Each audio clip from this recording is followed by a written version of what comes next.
Yang menyeru Yesus anak Allah adalah iblis, maka orang Kristen yang menyeru anak Allah itu berarti orang Kristen itu adalah iblis. Maksudnya dia begitu.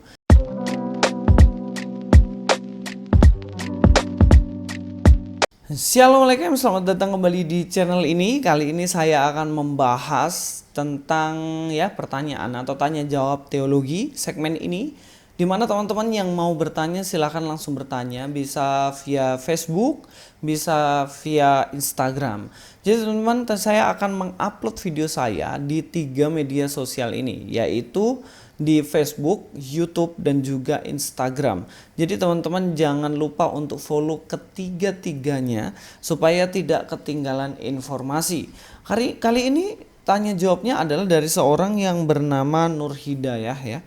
Dia sebenarnya bukan bertanya, dia mengeluarkan sebuah statement dan saya ingin menanggapi statement ini. Dia mengatakan begini, Luis Prasetyo, monologmu malah menampar mukamu sendiri. Jadi karena saya tidak mau berdebat, dikatakan bahwa saya monolog. Sebenarnya apa sih masalahnya monolog? Nggak ada kan. Tinggal teman-teman kritisi aja apa yang menjadi pemikiran-pemikiran saya di monolog. Dan itu tentunya dengan data yang kuat ya pasti orang akan paham bahwa misalnya apa yang saya sampaikan salah atau sebaliknya sebenarnya Anda yang salah menyampaikan. Sama kayak di dunia akademis. Di dalam buku tidak perlu saya ketika mengkritisi sebuah buku itu dalam skripsi saya mencari orangnya, ketemu langsung dialog sama dia. Nah nggak perlu. Kritik itu bisa bersifat monolog, kritik juga bisa bersifat tulisan, redaksi, dan juga melalui banyak cara gitu. Jadi nggak usah jadikan alasan bahwa monolog saya ini itu sebagai bukti bahwa saya nggak benar, nggak usah. Orang yang berpendidikan dan orang yang tahu logika tidak akan mengatakan hal itu. Ketika Anda mengkritisi video saya yang bersifat monolog ini, dan jika kritik Anda benar, ya itu udah benar juga gitu loh, dengan bukti-bukti. Jadi karena nggak bisa menjawab setiap kritikan saya, nggak bisa menjawab setiap logika atau argumen yang saya sampaikan, lalu beralasan bahwa kalau saya salah karena saya nggak mau dialog. Nah ini sifat yang kekanak-kanakan, oke ya. Kita lanjut saja. Yang dikatakan di sini yang pertama katanya menampar muka saya sendiri. Kenapa menampar muka saya sendiri? Karena ada 3 alasan katanya. Yang pertama, yang menyeru Yesus anak Allah adalah iblis. Jadi ketika di Gerasa yang mengatakan bahwa engkau adalah anak Allah yang maha tinggi adalah iblis katanya. Sehingga di poin pertama, yang poin kedua dikatakan yang mempraktekkan menyembah Yesus adalah iblis katanya. Jadi karena iblis menyembah Yesus, makanya dikatakan yang menyembah Yesus adalah iblis. Dan yang ketiga, yang minta rohnya dimasukkan dalam tubuh babi adalah iblis. Jadi 3 poin itu. Lalu, dia mengatakan lalu siapa yang menyeru Yesus anak Allah saat ini? Dia kasih tanda tanya dan dia ingin mengatakan bahwa itu orang Kristen. Terus kedua, siapa yang menyembah Yesus saat ini? Dia tanya juga ya. Saya tahu maksudnya itu orang Kristen kan. Yang ketiga, siapa yang makan babi saat ini? Yaitu orang Kristen, yaitu umat Kristen, ditulis di bawah itu. Dan dia mengatakan duar, mantap Bang Zuma, mengagumkan. Ya maksudnya ingin menamparnya itu gara-gara 3 hal itu tadi. Nah sekarang kita akan bahas. Yang menyeru Yesus anak Allah adalah iblis, maka orang Kristen yang menyeru anak Allah itu berarti orang Kristen itu adalah iblis. Maksudnya dia begitu. Nah orang ini benar-benar lupa dan mungkin dia tidak tahu, dan saat ini saya ingin kasih tahu bahwa yang di dalam Alkitab yang mengakui bahwa Yesus adalah anak Allah yang maha tinggi itu enggak cuman iblis gitu loh. Allah sendiri mengatakan bahwa Yesus juga adalah anak Allah. Dia mengatakan apa? Inilah anakku yang kukasihi, kepadanya lah aku berkenan. Dan apakah Allah di situ adalah iblis? Ya jelas enggak dong.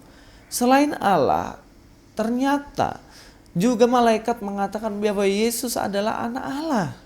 Saya ambil dalam kitab Lukas ya. Coba perhatikan teman-teman situ Lukas 1 ayat 30 katakan kata malaikat itu kepadanya, jangan takut hai Maria, sebab engkau beroleh kasih karunia di hadapan Allah.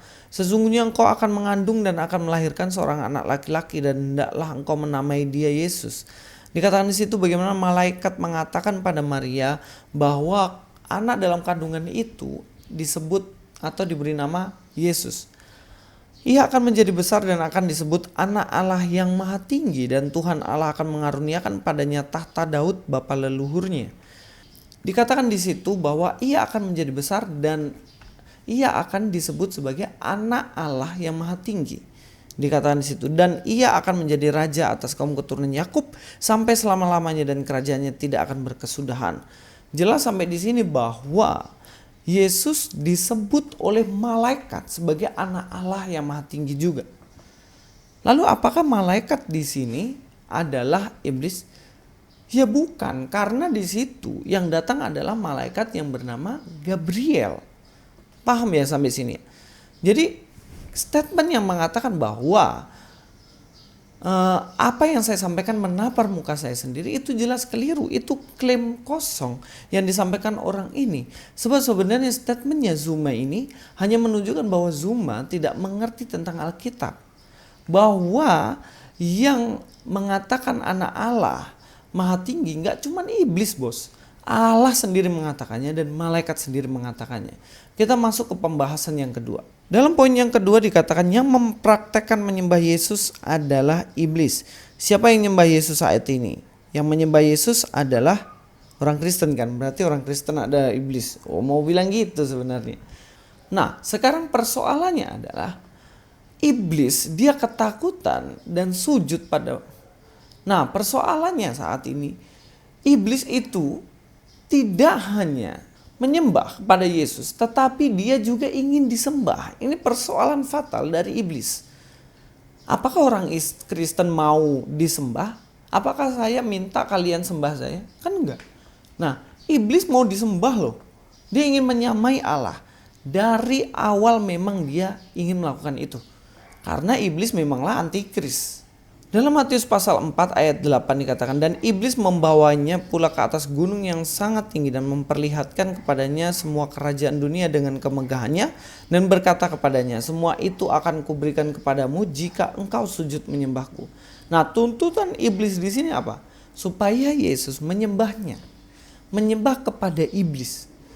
Kenapa? Sebab memang itu yang dia inginkan. Nah, ini persoalannya. Kalau membandingkan apple to apple, statement tadi yang mengatakan bahwa iblis menyembah pada Yesus, maka orang Kristen yang menyembah Yesus dia adalah iblis. Ini jelas sesuatu yang tidak dia mengerti tentang keseluruhan Alkitab. Jadi nafsir Alkitab nggak boleh cuma kutip satu ayat, tapi harus melihat konteksnya, bahkan keseluruhan Alkitab dari Kejadian sampai Wahyu. Paham ya?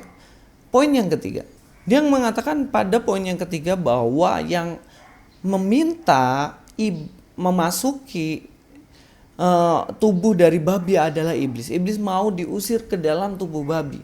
Dan dia membandingkan tentang orang Kristen yang makan babi. Maka orang Kristen adalah iblis. Sebab sama-sama kayak iblis yang mau masuk ke dalam tubuh babi. Nah, ini jelas statement yang tidak apple to apple ya. Aneh gitu. Melenceng dan gak nyambung. Jaka sembung naik ojek gak nyambung Jack. Karena apa? Orang Kristen gak pernah meminta, Tuhan tolong masukkan badan saya ke dalam tubuh babi. Enggak ada gitu.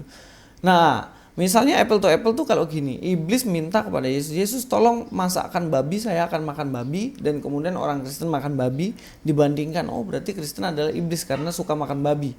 Nah, itu baru apple to apple. Nah, di sini iblis minta untuk dimasukkan ke dalam babi. Nah, terus dibandingkan dengan orang Kristen yang makan babi. Ini jelas gak menampar siapapun gitu. Statement atau klaim yang mengatakan bahwa argumentasi saya menampar diri saya itu justru gak nyambung sama sekali ketiga-tiganya. Pada faktanya Allah, malaikat mengatakan bahwa Yesus adalah anak Allah. Pada faktanya bahwa iblis mau disembah, orang Kristen gak ingin disembah.